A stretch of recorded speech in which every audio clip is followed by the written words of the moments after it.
Ah, yes, my 3 o'clock appointment. How are you, sir? Hello, I Dr. am Freud. Dr. Sigmund Freud. Pleasure to meet you. Pleasure.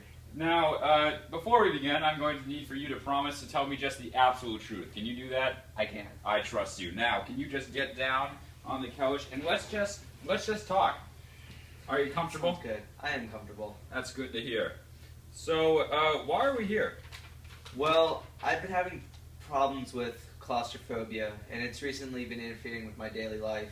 In which way? I can't even go into my house anymore. If I sleep in my bedroom, it's only with the door wide open and the window wide open. And even then, I have terrors during the night. All right. So, how would you just describe some of your dreams to me? Let's start with that. Well, I've had some pretty strange dreams lately. One of them, I was a superhero. I was flying through New York City, and Walt Whitman was there. He was 90 stories tall, and he was carrying his blue ox, Emily Dickinson. Emily Dickinson, you say? Yes. Okay. And they were just going all over New York City, stomping on buildings, and I saved the day with my laser eye vision and saved everyone in New York. I see. Not sure if that relates to anything. But Everything you say is helpful, William. Any other? I also had another peculiar dream. I was trapped in this container. It was really hard to describe because I just felt so disoriented in the dream. And the container was slowly filling up with water, and I couldn't stop it. And I was freaking out. I was trying to get the water to stop, but it kept rising, and it kept filling up to the top of my container. And eventually, I couldn't breathe because I was completely submerged in water. And then the container started getting smaller and closing around me, and closing around the space that was already underwater. And that wasn't a very fun dream either. Doesn't sound fun, William. So I think I have a baseline for what's going on.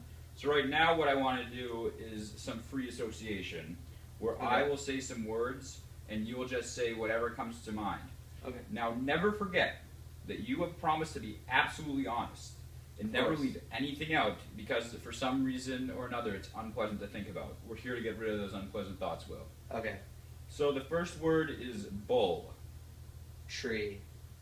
raccoon, Sky. Yoda. Chair. I see, okay. Let's psychology textbook. Rug.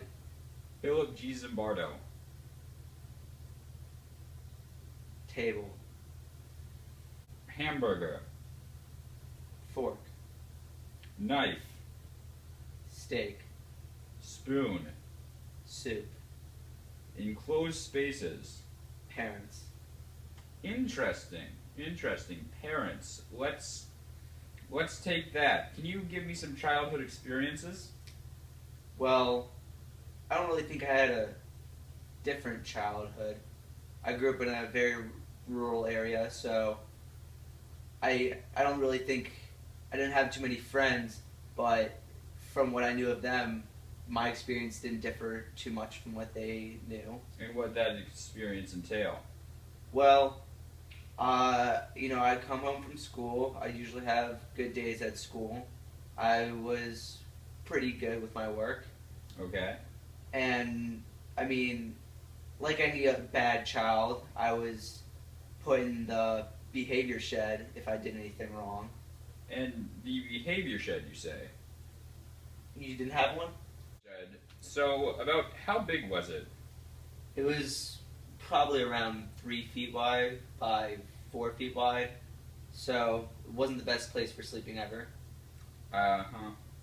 And would you categorize this as something that has led to your fear? And, I never really thought about that way before. Well, thinking about it now. I'd say thinking about it now, that would make a lot of sense. So, William, I think that we found where the root of your claustrophobia is from. So what I want for you to do is the next time you're feeling claustrophobic, think instead of the small space of what you experienced in your childhood, and I'm confident that you will be able to overcome your fear. Alright, that sounds promising. All right, Mr. Snyder, I think that our session is up. Thank you. Anything